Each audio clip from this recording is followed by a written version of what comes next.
Alhamdulillah rabbil alamin wassalatu wassalamu ala syafil anbiya wal mursalin wa ala alihi washabihi ajmain. Qala rabbi shrah li sadri wa yassir li amri wahlul 'uqdatam min lisani yafqahu qawli, amma ba'du. Assalamualaikum warahmatullahi wabarakatuh. Nama saya Muhammad Azki Hafizi bin Yusof.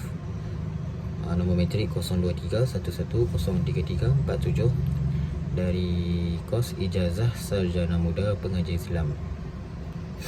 Pada hari ini saya akan kongsikan apa yang saya telah belajar tentang subjek Tarikh Tasyrik daripada Ustaz Syauqi. Pertama kali bab yang saya belajar iaitu konsep sejarah perundangan Islam. Okey. Saya akan terangkan dulu pengertian Tarikh Tasyrik. Tarikh bermaksud dari segi bahasa Arkhun Alkitab Liyaumi Likaza waktuhu, iaitu menentukan masa untuk sesuatu perkara atau peristiwa yang berlaku. Daripada istilah pula, ilmu sejarah adalah ilmu yang memuatkan peristiwa-peristiwa, waktu kejadian serta kejadian-kejadian yang berlaku di dalamnya dan kesannya terhadap kehidupan manusia.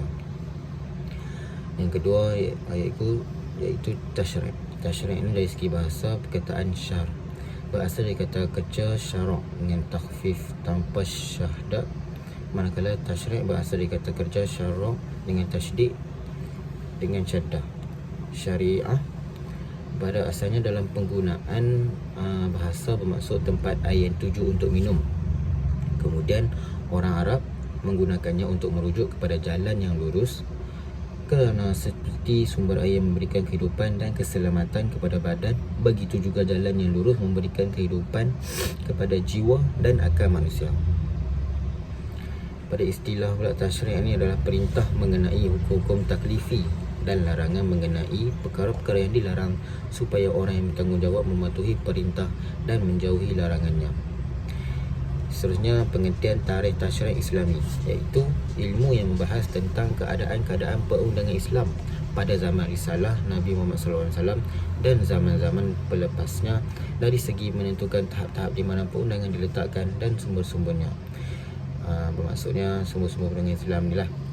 Ia juga memberi tumpuan kepada kajian kepada para mujtahid dalam tahap-tahap ini, serta meneliti pelbagai metodologi yang digunakan oleh para fuqaha dalam mengeluarkan hukum-hukum syariah. Tambahan lagi, ilmu ini menumpukan kajian terhadap kisah ilmiah dan ijtihad fiqh para ulama yang mempengaruhi perkembangan fiqh Islam sepanjang zaman. Selanjutnya saya akan terangkan tentang kepentingan mempelajari ilmu Tarikh Tasyrik. Yang pertama, kita perlulah mengenal asal-usul ilmu dan tahap-tahap perundangan pada zamannya serta peranan yang dilalui oleh fiqh Islam. Yang kedua, mengenal pasti sumber-sumber perundangan dan kesannya dalam menunjukkan kekuatan fiqh Islam dalam menghadapi arus-arus keraguan serta keupayaannya dalam menyelesaikan isu-isu baru kehidupan. Yang ketiga, mengenal para ulama yang memperkaya kehidupan praktikal dengan hukum-hukum fiqh yang mereka keluarkan.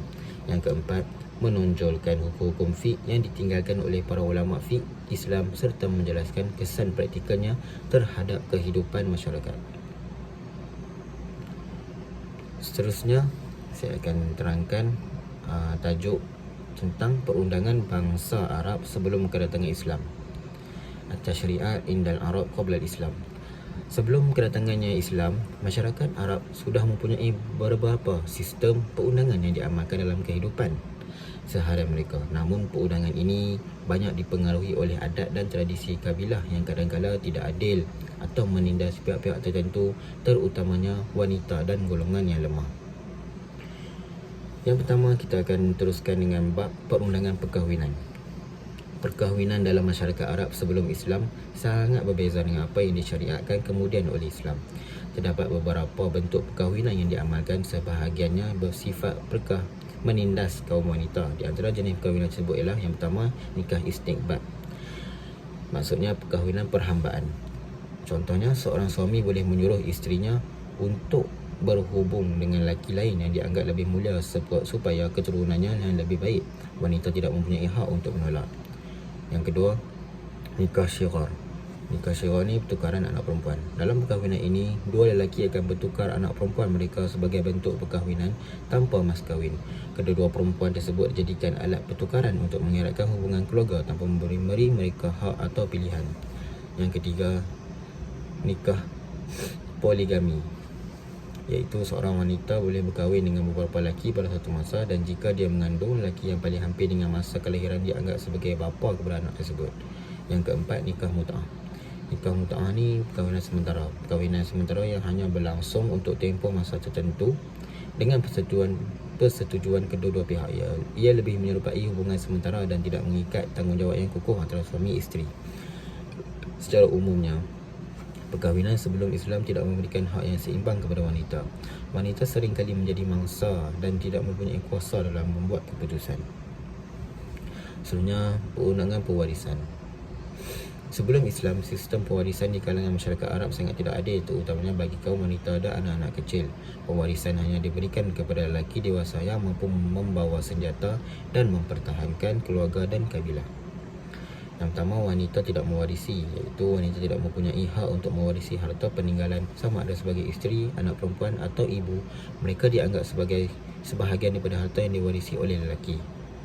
Seterusnya, anak-anak kecil dikecualikan. Anak lelaki yang masih kecil juga tidak diberikan hak untuk mewarisi harta kerana dianggap belum mampu mempertahankan keluarga atau kabilah. Pewarisan hanya berlaku kepada lelaki yang telah mencapai usia dewasa dan berkemampuan secara fizikal. Seterusnya, yang ketiga, harta sebagai alat pengaruh dan kekuatan. Pewarisan harta lebih dilihat sebagai satu cara untuk mengekalkan pengaruh dan kekuatan kabilah, di mana hanya mereka yang kuat dan berpengaruh layak menerima harta. Sistem pewarisan ini mewujudkan ketidakadilan yang besar, di mana golongan wanita dan mereka yang lemah terpinggir dan tidak mendapat hak sewajarnya. Selanjutnya, bab perundangan jual beli. Tashri'at al-bai' wasyara'. Dalam urusan jual beli, masyarakat Arab pra-Islam lebih mengutamakan kepentingan peribadi dan keuntungan semata-mata tanpa mengira etika dan moral. Beberapa ciri utama perundangan jual beli mereka ialah: yang pertama, riba. Riba ni merupakan amalan yang sangat meluas sebelum kedatangan Islam. Pinjaman wang diberikan dengan syarat faedah yang sangat tinggi. Ini menyebabkan ramai yang tertindas, terutamanya golongan miskin, kerana mereka terpaksa membayar lebih daripada jumlah yang dipinjam. Yang kedua, penipuan timbangan. Dalam urusan jual beli barangan seperti makanan dan barang dagangan, penjual seringkali menipu dalam timbangan dan ukuran, mengurangkan jumlah yang sepatutnya diterima oleh pembeli. Yang ketiga, memonopoli pasaran, iaitu para peniaga kaya akan memonopoli barangan yang penting atau sukar didapati seperti makanan dan rempah, kemudian menjualnya dengan harga yang sangat tinggi apabila permintaan meningkat. Yang keempat, ketidakadilan kontrak, iaitu kontrak jual beli yang dilakukan seringkali berat sebelah, di mana pihak yang kuat atau kaya akan mendapat lebih keuntungan, manakala pihak yang lemah akan terpaksa menerima terma yang tidak adil, iaitu syarat yang tak adil. Sistem jual beli ini menyebabkan ketidakstabilan ekonomi dan ketidakadilan sosial, di mana yang kaya semakin kaya dan yang miskin terus tertindas. Kesimpulan yang saya boleh buat daripada bab yang saya belajar ni, iaitu sebelum kedatangan Islam, perundangan di kalangan masyarakat Arab bersifat tidak seimbang dan cenderung menindas golongan lemah, terutamanya wanita dan kanak-kanak.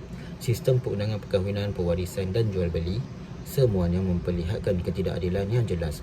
Kedatangan Islam membawa perubahan yang sangat terperinci, memperkenalkan prinsip keadilan, keseimbangan dan hak-hak yang jelas untuk semua golongan, termasuk wanita, anak-anak dan orang miskin.